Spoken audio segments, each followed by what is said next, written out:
I'm Martha Ellen Bradley, 6 years old, and the day my cab pulled up to my son's driveway, I was holding everything I owned in 2 suitcases. My hands shook a little as I paid the driver and stepped onto the sidewalk. The grass was freshly cut, the shrubs trimmed to perfection. A flag hung neatly on the porch rail.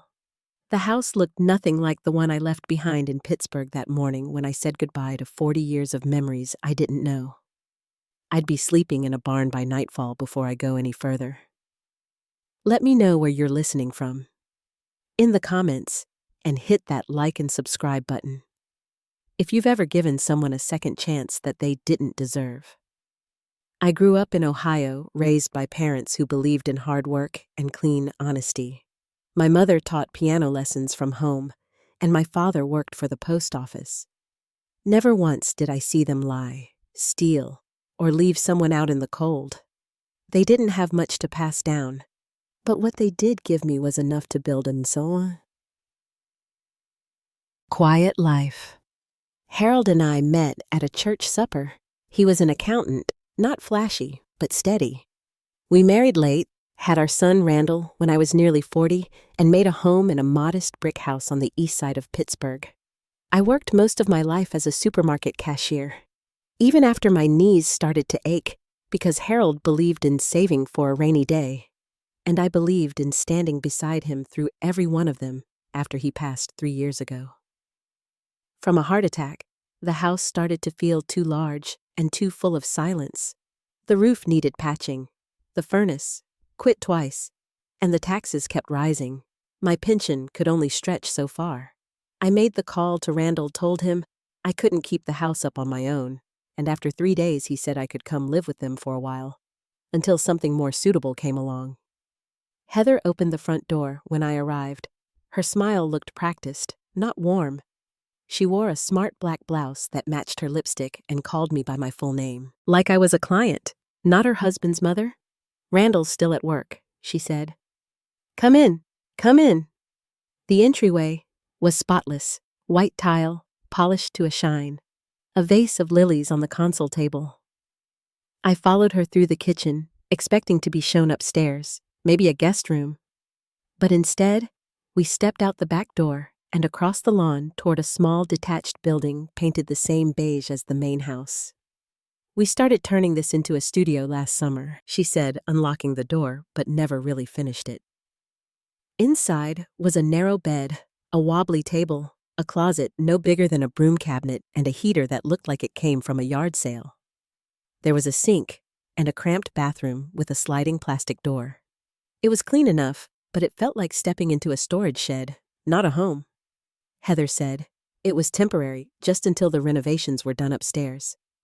And then she left me alone with my suitcase and a folded towel on the bed. The mattress was stiff. The window looked out onto a blank fence, and the silence made the barn feel colder than it was. I took out Harold's photo and set it on the table. He was smiling in it, eyes kind behind thick glasses. The kind of man who showed up for his family even when tired, even when underpaid, even when unseen. Randall showed up a couple hours later, loosened tie, shirt rumpled, like he'd just come off a job site. He didn't hug me, just said "you made it," and stood there like he didn't know what to say. Next we talked for 5 minutes about the drive, the weather, the lasagna Heather was making. Then he left again, promising it was only temporary once the guest room's ready. He said, "We'll get you set up proper at dinner." I sat between the two of them at the kitchen counter. Plates of reheated lasagna and wine that probably cost more than my entire week's groceries. The house was full of expensive things, crystal vases, a new flat screen, framed abstract art on the walls, but not one photo of family, not even a magnet on the fridge. They talked about their jobs and renovations and how hard things had been lately. "Money's tight right now," Randall said. "But we're managing." He glanced at Heather, who smiled without looking at me. "We work hard," she said, when he asked how much I made from the sale of my house. I told them a modest figure, just enough to cover my debts and keep me afloat. They nodded, exchanged a glance, said something about how wise Harold had been with savings after dinner. I offered to help with dishes, but Heather waved me off, said they had a dishwasher. So I walked back out to the barn through the dark yard, my shoes damp from the grass. I undressed slowly, the bulb overhead buzzing faintly, and climbed into bed, pulling the blanket tight around me. From the house, I heard their voices through the open window, their laughter and clinking glasses, and then Randall's voice, low but clear. 200,000. He said that would solve every problem. We've got, Heather answered, but I couldn't make out the words. I turned toward the wall and closed my eyes. The mattress creaked under me, and in the dark, I lay very still, not crying, just listening, waiting for morning to come. The morning air was cool when I stepped out of the barn. The sun hadn't yet warmed the yard, and the grass was still wet beneath my shoes. I walked around to the kitchen door, not sure if I was supposed to knock or just go in. A moment later, Heather opened the door in a pale, silk robe, her hair pinned back neatly, her face a little startled to see me. "You're up early?" she said, rubbing one eye. "We usually do breakfast around 9 on weekends." "Oh, I'm sorry," I said, stepping back. I didn't mean to intrude. "I'm just used to getting up early." She let me in and started the coffee machine, one of those big stainless steel ones with too many buttons.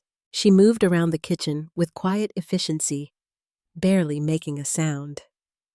I sat at the bar, unsure whether I was welcome or just being tolerated again. "Would you like some toast?" she asked, already pulling a loaf from the freezer. "Yes, thank you. That's very kind." We ate quietly.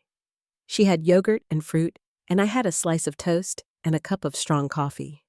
I tried to think of something to say. Something light, not too personal, but everything felt forced. "How did you sleep out there?" she finally asked, glancing up from her phone. "It was fine," I answered. "A little chilly in the mornings." "Oh yeah, the heater's not great. Randall was supposed to replace it, but he hasn't gotten around to it." I nodded and took another sip of coffee. She scrolled through her phone again, frowning. "Something wrong?" I asked. She hesitated, then sighed. "Just the bank. There's a problem with the loan payment, a home loan." "No, the car. Randall bought a new BMW last year." She smiled faintly. Probably not the best timing, all things considered. I didn't say anything. "We've had a rough stretch," she continued. "Randall invested in a friend's startup. Everyone thought it was going to be a huge success, but it collapsed. We lost nearly 100,000. I tried not to react. That was more money than Harold and I had ever managed to save in our lifetime. "Then there was Randall's back surgery last year," she added. "Insurance only covered part of it. We're still paying off the hospital." She looked at me with that same practiced expression I'd seen the day I arrived. "But we'll get through it. We always do." Around 11, Randall came downstairs in a worn t-shirt and plaid pajama pants, rubbing the back of his neck. He looked surprised to see me in the kitchen. "Mom, how long have you been up? Since about 6, I said. "She's an early bird," Heather said, standing to rinse her bowl. Randall poured himself a cup of coffee and sat beside me. I noticed the circles under his eyes, the thinning patch near his crown. I hadn't realized how much older he'd gotten, or maybe I just hadn't looked closely in a long time. "What are your plans for today?" he asked. "I thought I'd take a walk. Maybe find the nearest store." "There's one a few blocks down," he said. "But it might rain later. You could just stay in." "I'll be fine," I said. "I've walked in worse weather." He didn't argue. Heather leaned against the counter. "Did you talk to the bank?" "They gave us 2 more weeks," Randall answered. "But then it's final." She looked at me. So did he. I sipped my coffee slowly. "Mom," Randall began again, "did Heather tell you about the situation we're in?" "She mentioned some of it," I said, keeping my voice neutral. It's just, we're in a tight spot right now. Really tight. And we were wondering if you'd be willing to help us out. Temporarily. Heather stepped in. Just enough to get over this hump. 30,000 would cover the most pressing bills. I sat still. 30,000. Nearly a sixth of everything I had left. I didn't answer right away. Randall looked at me expectantly, already assuming. I need to think about it, I said. Of course, Randall said quickly. Take your time. The sooner we know, the better. Back in the barn, I sat on the edge of the bed for a long while. I'd expected this in a way, but even so, it hurt more than I thought it would. That afternoon, I walked to the small grocery store and picked up a few things. Cereal tea, some canned soup. I didn't want to be a burden. When I returned, Heather was sunning herself on the back porch, a glossy magazine in her lap. Randall was tinkering in the garage. Neither of them looked up as I passed. That evening, I made myself a simple dinner oatmeal with honey and was just about to sit down when there was a knock on the barn door. Randall stepped inside. Hey, Mom. I just wanted to say I didn't mean to pressure you earlier. It's fine, I said.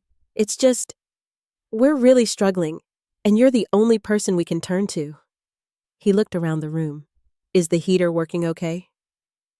It's working, I said. Yeah, well, running it constantly racks up the electric bill.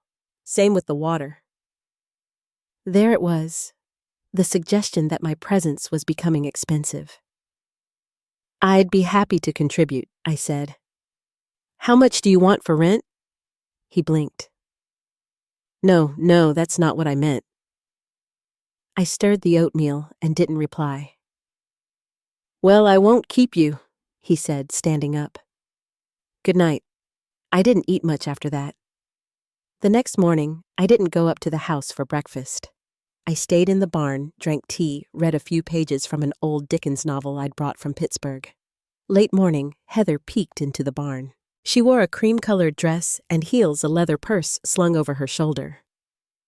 Randall and I are going to a barbecue this afternoon, she said. Will you be all right on your own? Of course, I said. She lingered. By the way, did Randall talk to you yesterday? He did, and I'm still thinking. She gave a tight smile. If it were my mother-in-law, I wouldn't hesitate for a minute. After they left, I walked into the main house for the first time when no one was home. I wasn't proud of it, but I wanted to understand the full picture. On the desk in Randall's office, I found unpaid bills, utilities, credit cards, insurance. The balances were high, but not unmanageable. In a drawer, I found paperwork for the BMW, a brand new model that cost more than half of what my house sold for. A vacation brochure from the Bahamas was tucked under a folder. Receipts from designer stores. They weren't struggling. They were spending beyond their means. Back in the barn, I sat for a long time. I knew what I had to do. I wouldn't give them 30, but I'd give them 10. Enough to help, not enough to sink with them. That night they came home late, laughing loudly in the driveway. I heard voices through the walls, guests' music, the clink of glasses. Not the sound of desperation. The next morning, I went up to the house and handed Heather a check for $10,000. She folded it neatly into her purse. You don't know how much this means to us, she said. But I did, and I knew it wouldn't be the last time they asked. A few days after I gave them the 10,000, things began to shift. Heather started stopping by the barn with a cup of tea in the afternoons, asking if I needed anything. Randall came by to fix the faucet in the bathroom and brought in a newer space heater, still old, but better than the last. They asked about how I was sleeping, if the bed was comfortable, if the water pressure was all right. It all came suddenly and all at once, like they'd remembered I was there. One evening, Randall invited me to dinner. Heather made pot roast my favorite, though I hadn't told her that. It was the first time since I arrived that we all sat down at the dining table instead of the bar. Randall poured wine and told me they were finally feeling hopeful again. "Your help made a real difference," he said. "We paid off the urgent bills. Things are finally moving in the right direction." Over dessert, he cleared his throat and gave Heather a small nod. She set down her fork and folded her hands. "There's something else we wanted to ask," Randall said. "Just hear us out." I looked at them and waited. "The mortgage is behind," he continued. "We were able to cover the utilities and some credit cards, but the house is at risk. If we don't pay by the end of the month, the bank could move to foreclose." Heather reached over and touched his arm. "We've been trying to come up with solutions, but honestly, without help, we might lose the house." Randall leaned forward. "We're asking for $25,000 more. That would clear what we owe and give us a few months of breathing room." I sat back in my chair. No one spoke for a moment. Heather adjusted her napkin. Randall looked down at the empty plate in front of him. The sound of a clock ticking on the wall seemed louder than it should have. "I'll think about it," I said finally. They both nodded. Heather smiled small and practiced. Randall said, "We understand. It's just, time isn't on our side." That night I couldn't sleep. I kept thinking about the numbers, the 10,000 I had already given, what they were asking for now, what I had left, what I'd saved across a lifetime. After midnight, I got up and cracked open the barn window to let in some air. That's when I heard them, Randall and Heather, talking on the porch. "She's playing the long game," Heather said. "She wants us to beg for it. She'll cave," Randall answered. "She always does." There was a pause. Glasses clinked. "I still don't know why you made us take her in." Heather said, her voice lower. "You said it was an opportunity," Randall replied. "She's sitting on 200 grand. That money solves every problem we've got." Heather exhaled sharply. "What if she says no?" "Then I'll push harder," Randall said.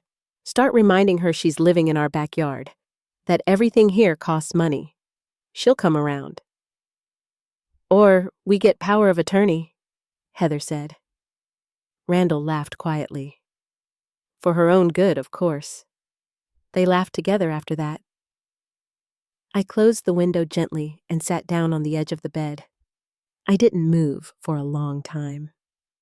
The next morning, I watched them from the window. Randall was dressed for work, standing in the driveway with his coffee. Heather was on the phone, pacing the kitchen with a clipboard in hand. I watched them go about their morning like nothing had been said. 3 weeks passed. I didn't mention what I'd overheard. I smiled when Heather brought fresh towels. I nodded when Randall asked if the heater was working. I gave them another 15,000. Not all at once. Just in pieces, after more questions, more dinners, more carefully worded hints. I watched their eyes each time I wrote a check. The way Randall's shoulders relaxed. The way Heather's voice softened. I noticed the new blouse she wore the following weekend, the gold trim on Randall's watch, the bottle of wine on the counter that hadn't been there before. Then one night, Randall leaned against the barn doorway and said it again, just one more payment. 35,000, he said. That's it. One last push, and we'll be back on our feet. I didn't give him an answer. The next morning, Heather knocked on the door, earlier than usual. She was dressed for work, hair, pinned up heels, already on. Randall and I were wondering if you'd join us for dinner tonight, she said. He's making steaks. Something special. I said yes. All day I kept thinking about the invitation. Something special. Something planned. That afternoon, I walked to the little park 2 blocks away. I'd started going there more often, watching the kids play, seeing the older couples walk hand in hand, the dogs trotting along beside their owners. I met a woman named Doris one morning, and we'd spoken twice since. She told me about a senior center down the street that offered painting and music classes. You should stop by, she said. They even have little tours sometimes. I said I might. When I got back to the barn, I sat down with a clean dress laid out across the bed. It was dark blue with buttons up the front. I brushed my hair, put on a touch of lipstick. I stood in front of the mirror for a long time, looking at the woman staring back. The lines around my eyes, the gray at my temples, the steadiness in my own gaze. At 7 sharp, I walked up to the house. Randall opened the door with an apron tied around his waist. "Mom, come in. We're just finishing up." The air smelled like grilled meat and something floral from the candle burning on the table. Heather was already seated, swirling a glass of red wine, her dress dark and elegant. "You look lovely, Margaret," she said. "Thank you. You too." Randall served the steaks with sautéed mushrooms and roasted potatoes. He filled my glass and kept the conversation light. Weather, work, a new show they'd started watching. When the plates were cleared and dessert was brought out, Randall leaned back in his chair. "Mom," he said, "Heather and I have been thinking about your situation." I picked up my fork. "You're alone without Harold. No other family in the area. That money from the house, it's all you've got, and we worry that someone could take advantage of you." Heather nodded. "We just want to make sure you're protected. Safe. No stress." Randall pulled a folded paper from his pocket and set it on the table. "Our company's lawyer helped us draw this up. It's a power of attorney. It would let us help manage your finances together." I looked down at the paper, then back at them. The wine in my glass was untouched. I set my fork down quietly. The paper sat on the table between us like something still breathing. Neither of them said a word for a while. Randall leaned back in his chair and sipped from his wine glass. Heather adjusted the silverware. I looked at the document. It was printed on crisp white paper, and at the bottom there were 2 neat lines, one for a signature and one for a date. I folded the paper once, then again, and slid it toward my plate. "I won't be signing this," I said quietly. Randall set his glass down. "Mom, we're not trying to control anything. This is just a safety measure." Heather nodded quickly. "Exactly. If something were to happen to you, we'd be able to act fast. Pay for medical bills, keep your account safe. I've managed just fine on my own," I said. Randall's expression tightened. "That's not what we meant." I stood from the table. "Thank you for dinner." They didn't stop me. Back in the barn, I sat at the edge of the bed with my shoes still on. I didn't unpack or change. I just sat there until the light outside turned blue and dim, and the crickets started up in the grass. The next morning, Heather didn't bring tea. Randall didn't wave from the driveway. I made oatmeal and ate it standing up. The change was quiet but steady. Heather stopped knocking. Randall didn't ask if I needed anything. At dinner, they stopped inviting me. One night, I walked up to the house to ask if I could borrow a pair of garden shears. No one answered the door, though I could see the light on in the kitchen and hear the television from the living room. Later that week, I got a call from the bank.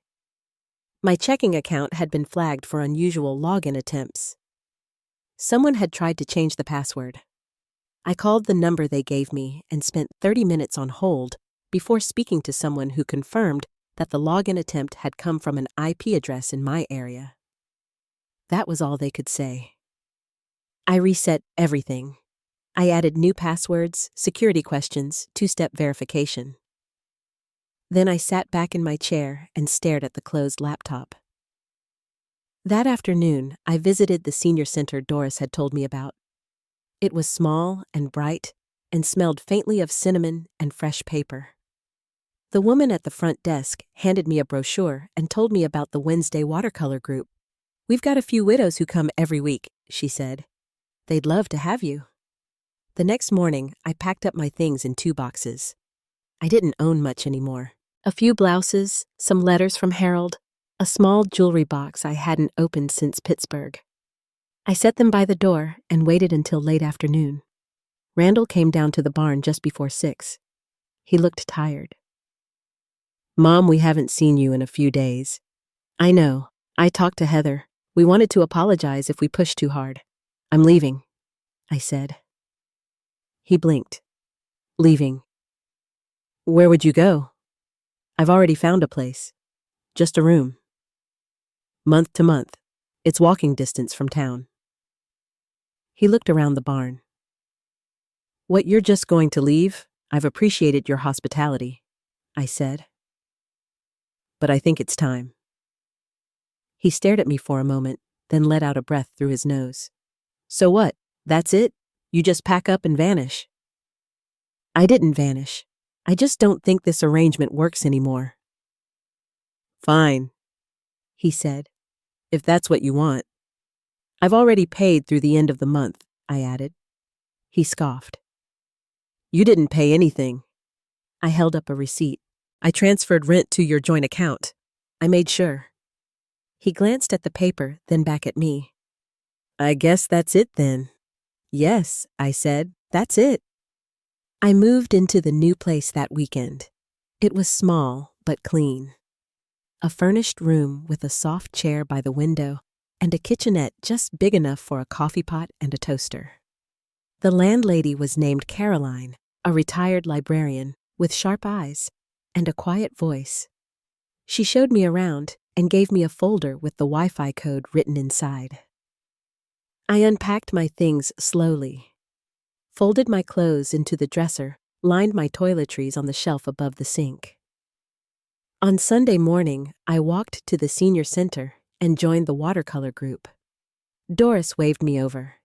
She introduced me to two other women, both widowed, both kind.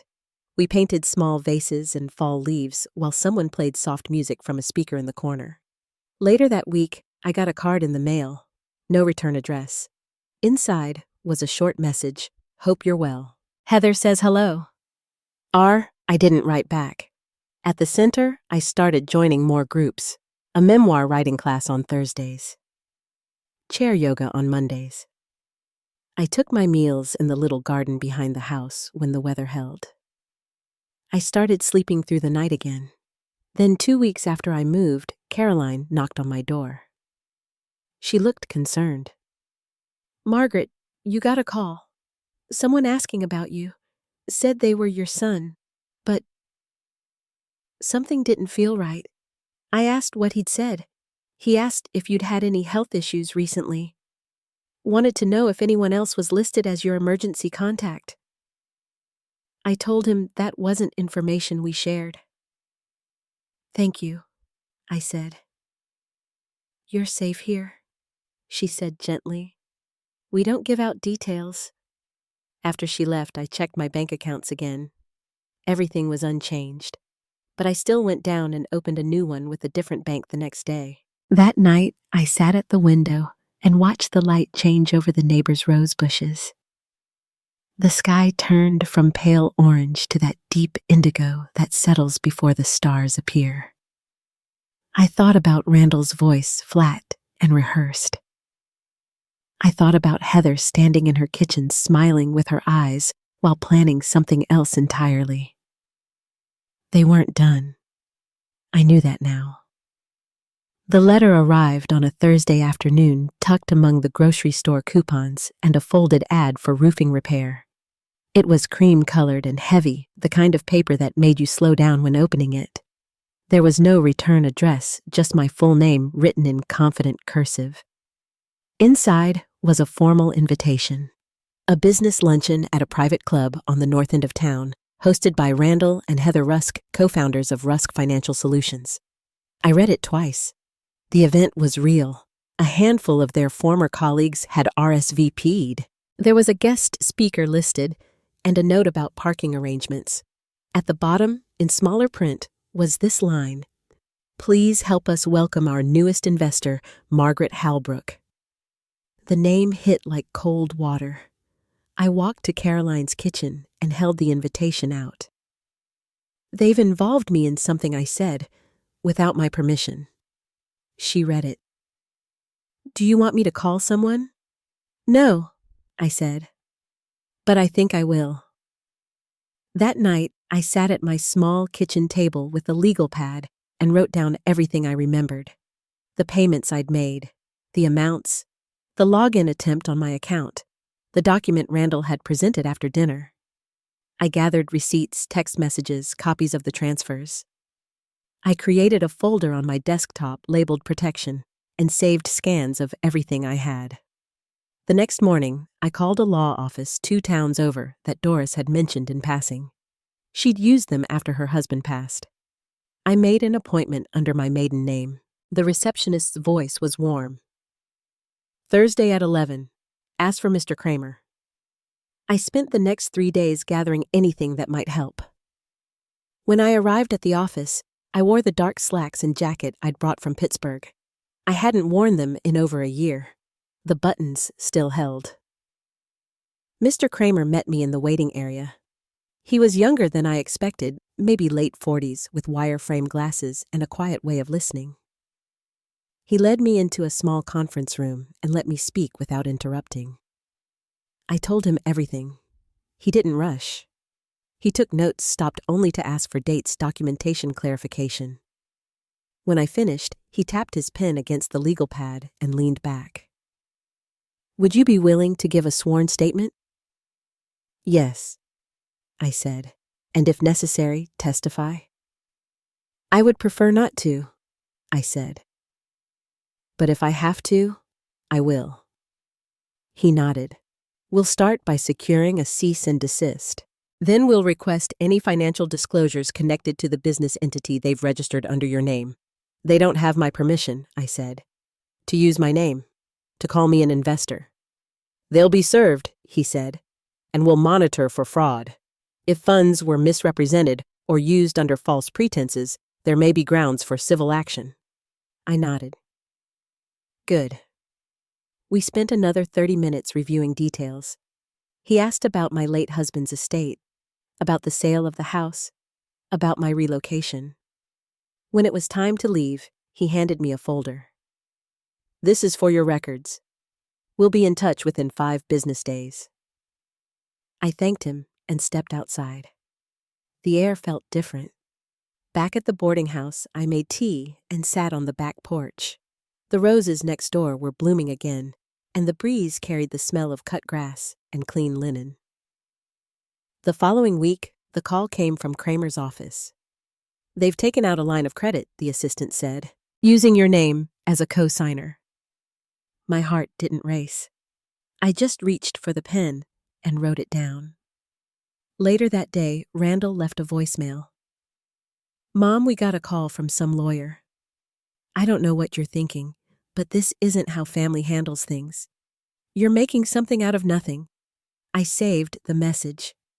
The next day, Heather emailed me. We didn't mean any harm. We just thought if your name added stability, maybe the bank would give us a chance. You've always believed in second chances, haven't you? I didn't reply. Kramer filed a formal complaint with the bank. They issued a temporary freeze on the line of credit.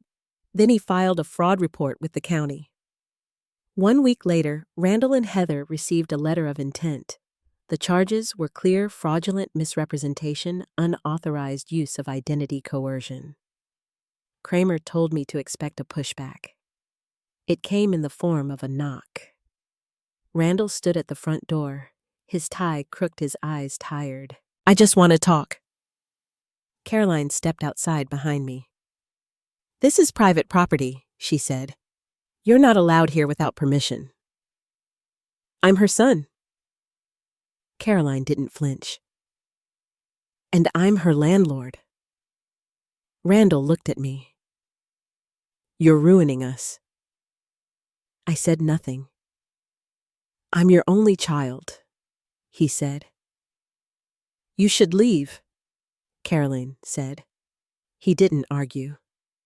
That night, I received another letter. This time, it was typed official-looking, an apology of sorts. It blamed stress, poor judgment, fear of losing the business. At the bottom was a note.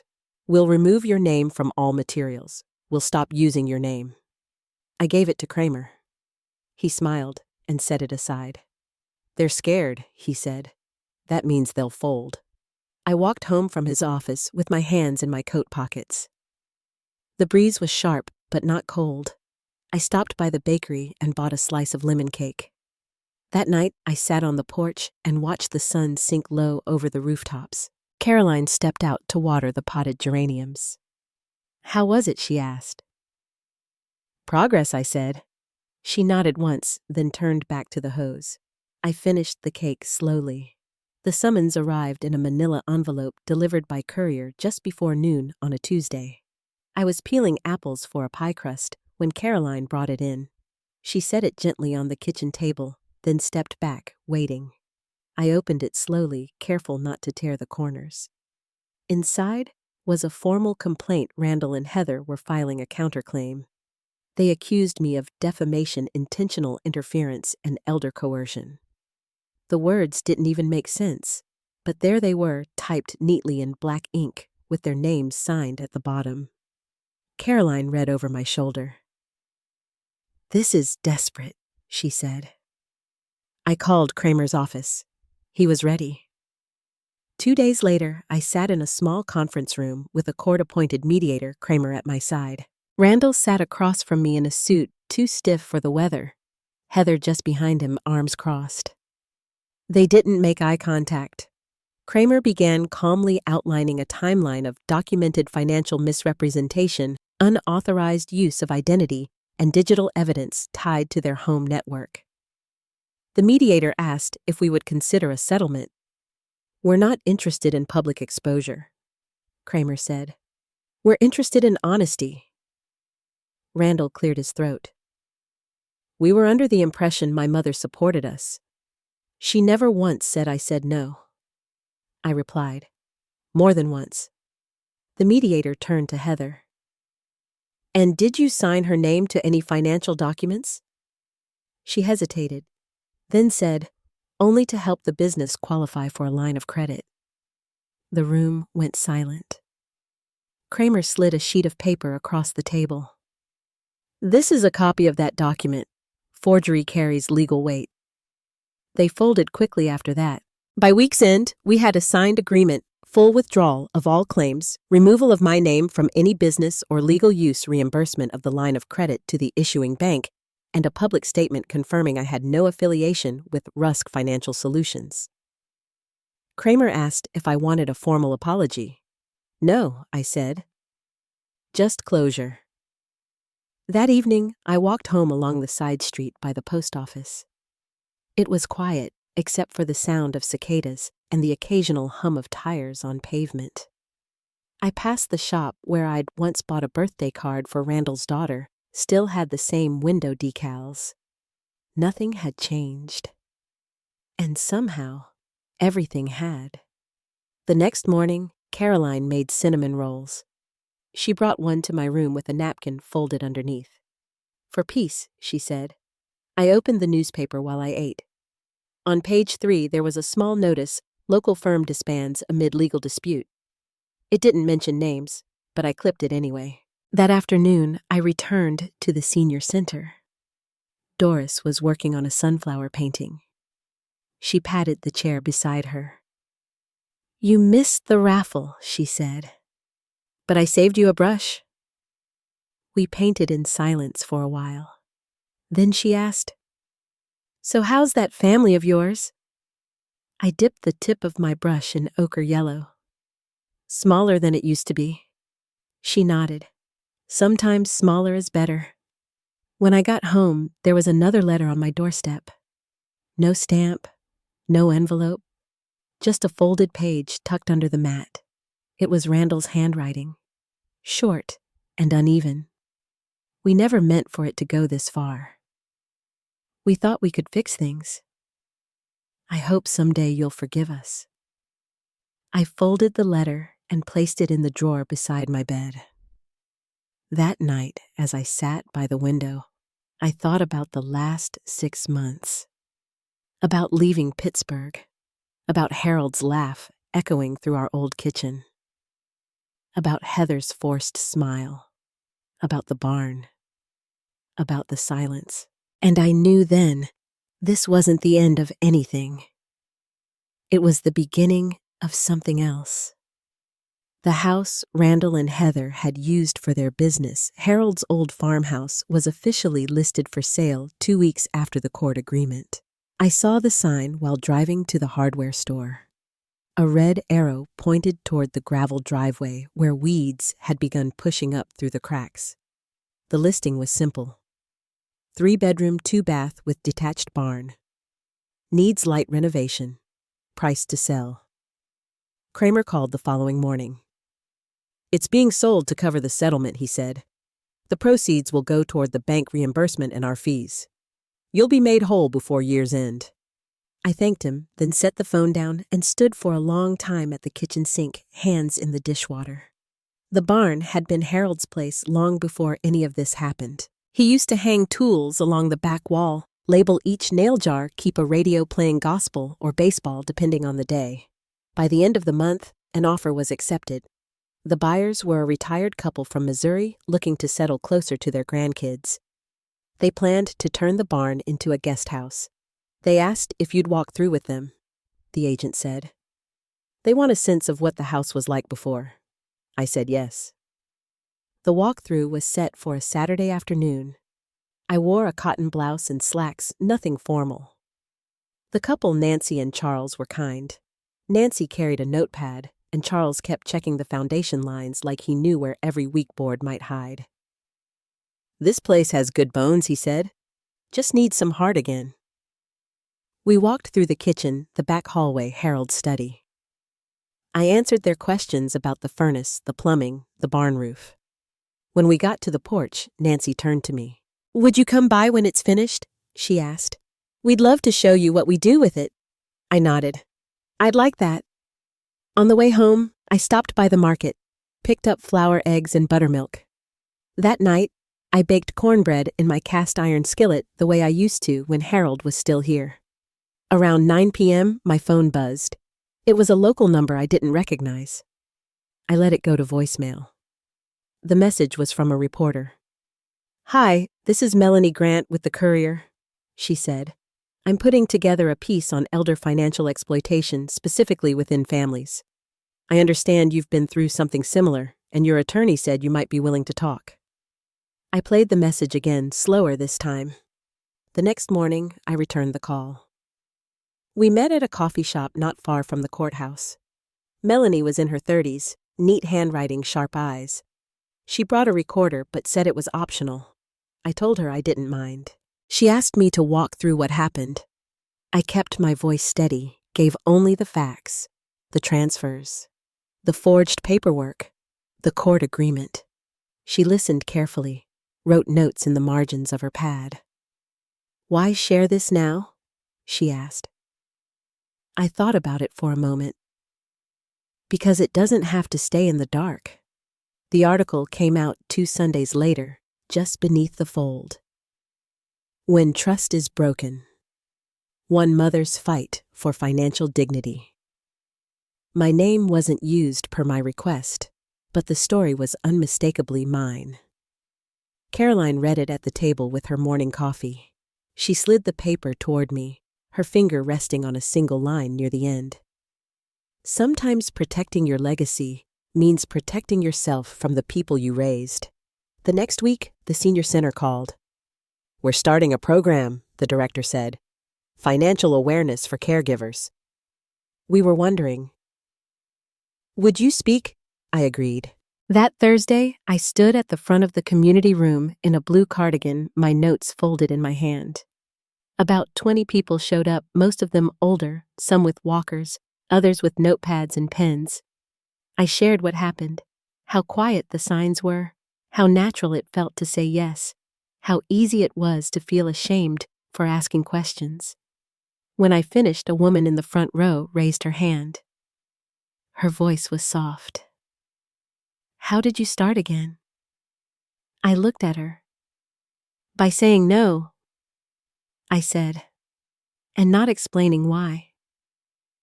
Afterward, they served lemonade and cookies. A few people came up to thank me. One man said, "That was the first time I've heard someone say out loud what I've been thinking for years." I walked home with the sun just beginning to fall behind the rooftops. In the window of the bakery, someone had set out a new pie display, apple pecan cherry. I stood there for a while before moving on. When I reached the porch, Caroline was sweeping the steps.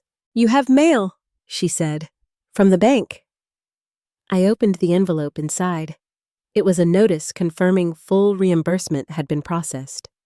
My balance was restored, the account secured. Below that, a final line.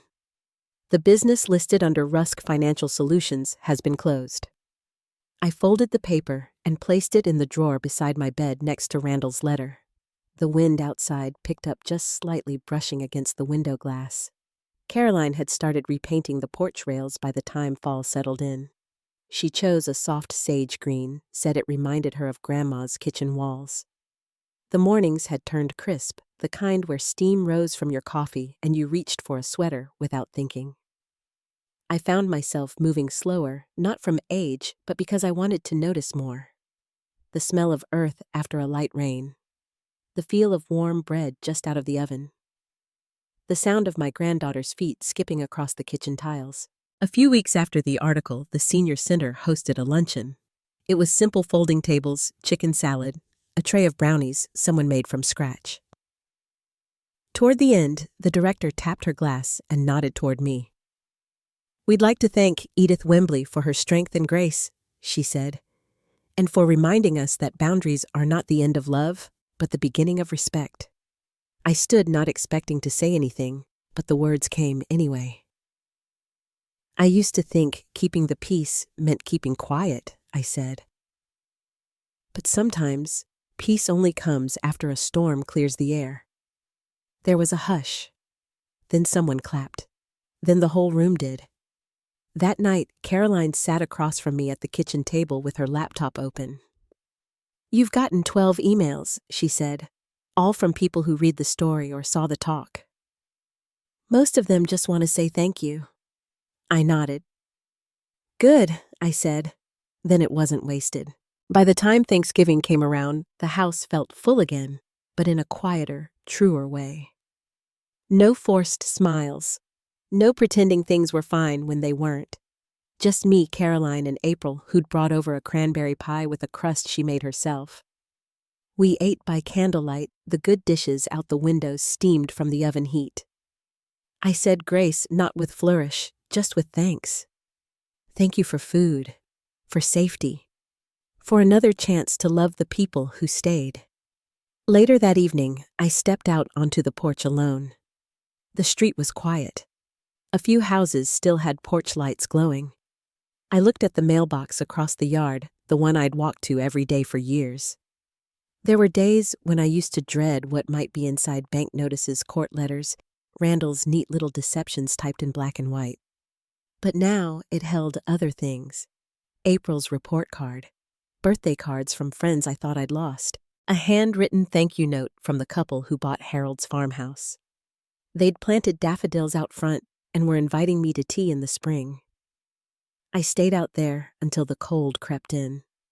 Not because I was waiting for anything, just because it felt good to stand still in a life I no longer had to escape. People sometimes ask if I miss the way things used to be, if I wish Randall had been different, if I regret letting so much distance grow between us. I don't know how to answer that. What I know is this protecting yourself doesn't mean you've given up on someone.